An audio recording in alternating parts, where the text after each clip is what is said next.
10 రకాల తెగుళ్ళు దేవుడు ఆ దేశంలోకి పంపినప్పుడు అదే కళ్ళతో మరి చూస్తారు కదా అద్భుతాలు.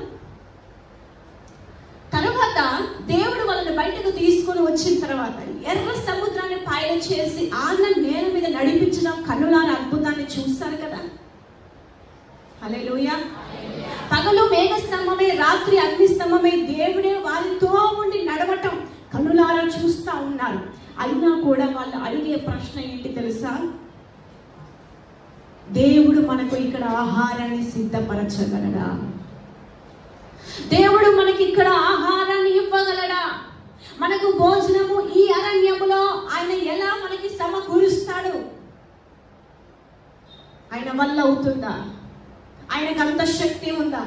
ఆయనకు అంత బలం ఉందా అని దేవుణ్ణి ప్రశ్నించేవాడిగా కనిపిస్తున్నారు. హల్లెలూయా, హల్లెలూయా.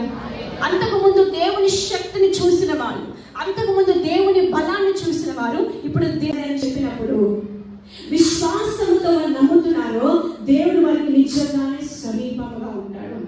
దేవుడు వారితో ఇక్కడ నుంచి వెళుతున్న ప్రతి ఒక్కొక్క మాట యేసు ప్రభువే మాట్లాడుతున్నాడు. దేవుడే నాతో మాట్లాడుతున్నాడు మీరు నమ్మినప్పుడు ఆ ఒక నమ్మక ప్రకారంగా నువ్వు విశ్వసించిన ప్రకారముగా నీ నమ్మిక చొప్పున దేవుడు ఈ వాక్యం వలన నీ జీవితంలో నీ హృదయంలో కార్యాలు జరిగిస్తాడు.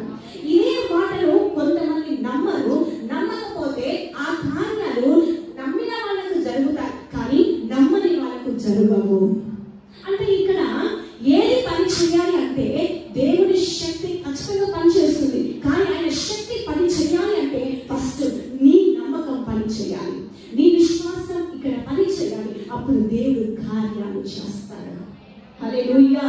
చాలా దేవుడు ప్రభువా నీ వల్ల ఎవరినైతే నా కొడుకు సహాయం వచ్చింది అప్పుడు వేసేంటారు నీ నమ్ముట నీ వల్ల అయితే నమ్ము అని సమస్తము సాధ్యమే. హల్లెలూయా.